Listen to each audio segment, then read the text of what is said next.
तर जसे की आता मी माझ्या रूममध्ये एंट्री मारली आहे. या रूममध्ये एक फ्रेम आहे जे की ही आहे माझ्या वाईफची आणि माझी. तर झालं आहे की माझ्या वाईफला मला काहीतरी एक गिफ्ट द्यायचं आहे, एक सरप्राईज प्लॅन करायचं आहे. माझी वाईफ जी गेली एक 15-20 दिवसासाठी तिच्या घरी गेली आहे. तर माझं चालू होतं की आपण ही जी फ्रेम आहे ही चेंज करायची आहे.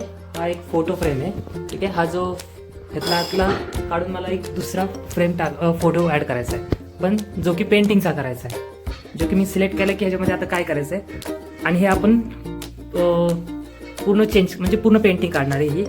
हे रिमूव्ह करणारी फ्रेम तशी ठेवणारी, ह्याच्यातला जो फोटो आहे तो दुसरा असणार आहे, फक्त ती पेंटिंग करणार आहे आपण. आणि हे वाईफला आपण गिफ्ट करणार आहे माझ्या. आणि हे जे की मी माझ्या वाईफला सरप्राईज देणार आहे की ही पेंटिंग मी तिच्यासाठी काढली, ही रिमूव्ह करणार आणि ती टाकणार आहे. आपण चाललो आपल्या. कुठून आली तू? काय करत होती? काय नाही, आपल्याला काहीच येत नाही आहे की नाही. तर आपण आलो आपल्या रूम मध्ये, जे की आपली नेक्स्ट पेंटिंग आपण इथंच करणार आहे.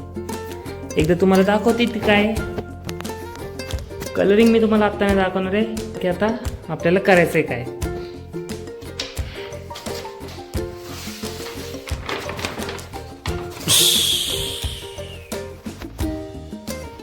तर आपण ह्याचं पोर्ट्रेट काढणार आहे. आणि ह्यावेळेस आपण एक नवीन घेतलंय, एक दाखवतो तुम्हाला. आणि ह्यावेळेस आपण काहीतरी नवीन फुल खर्च केलाय. आपण खर्च केलाय, आपण पेंटिंगसाठी स्टँड विकत आणलाय, जे की आपल्याला आता इझी जाईल. इथं आपण टेबलवर करत होतो, आता आपण इथून ह्याच्यावर करणार. तर सर्वात प्रथम तर आपल्याला काय करायचं आहे आता की आपण जे झेरॉक्स आणली आहे ही वाली, त्याच्यावर आपल्याला नेहमीप्रमाणे आलेख करून घ्यायचा आहे, ठीक आहे. तर आलेख करून झाल्यानंतर आपल्याला त्याच्यावर स्केच करायचं आहे.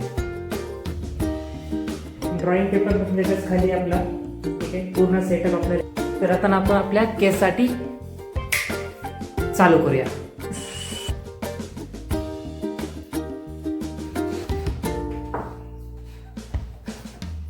तर आपण 1 सेंटीमीटरचे जे की आपण आपल्याला आलेख मारून घ्यायचे, जे की आडव्या आणि उभ्यामध्ये सेम आपल्याला जे आपल्याकडे झेरॉक्स त्याच्यामध्ये पण ते ड्रॉइंग मारून घ्यायचे. मी मागच्या व्हिडिओमध्ये पण सांगितलं होतं की आपले जे आलेख आहेत ते एकदम प्रॉपर आले पाहिजेत. जर ते प्रॉपर नाही आले तर तुमचं स्केच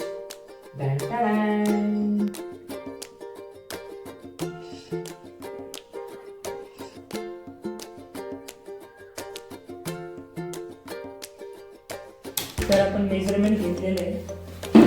आता आपण लाईन्स आखून घेऊया. एकदा लाईन्स आखण्यासाठी मी ही स्केल वापरतोय. माझी ही खूप जुनी स्केल आहे, काय माहित काय म्हणतात त्याला, लय हलकी अशी कदा.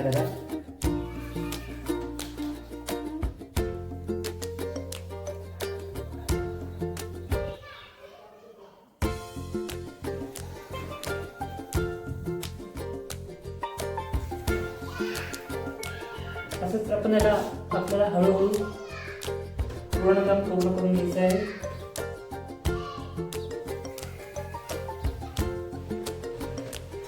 तर आपण आडव्या का उभ्या लाईन आपण मारून घेतलेल्या जातात. आता आपल्याला मारायचं सरळ लाईन, ठीक आहे.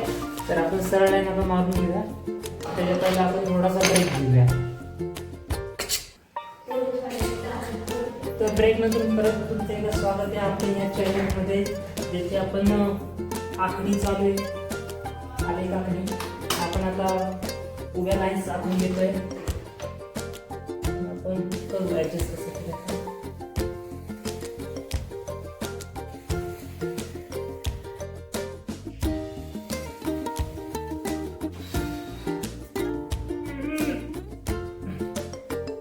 जसं की आता आपल्या झेरॉक्सवर पण आपण लाईन्स आखून घेतलेले आहेत. थोडंसं काम राहिलेलं आहे जे की आपण आता करतोय. तुम्हाला दिसत असेल बघा. हे झालं की आपलं, हे झाल्यानंतर आपलं जे की स्केचचं 50% काम झालं. हे झालेलं.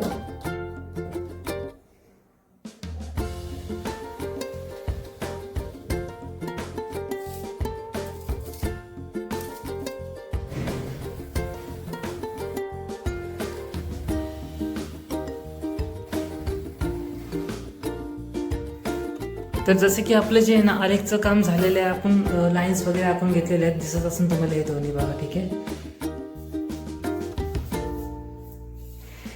एकदा तुम्हाला मी बॅक कॅमेरा चालू करून दाखवतो.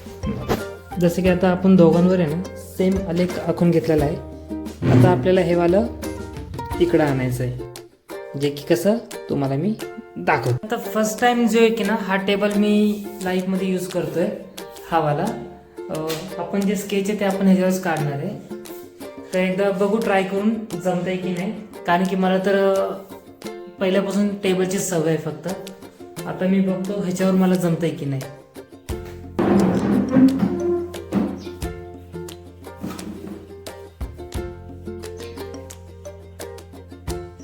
तर हे आपण एक असं अटॅच करून घेतलंय की मला हे इझी पडेल. डायरेक्टली इथून येतात. पहिले मी खाली ठेवलं होतं टेबलवर, ते जे की मला आहे ना कळत नव्हतं, ते आता मला हे इझी पडेल की आपण डायरेक्टली आता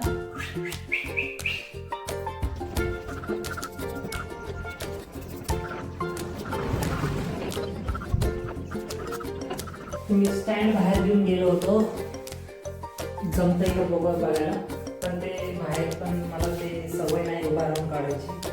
तर मला असं वाटतं की आपल्याला जो टेबल आहे आपला त्याच्यावरच हे काम करावं लागणार. आपल्याकडून होत नाही असं, तर प्लॅन बी आपला टेबल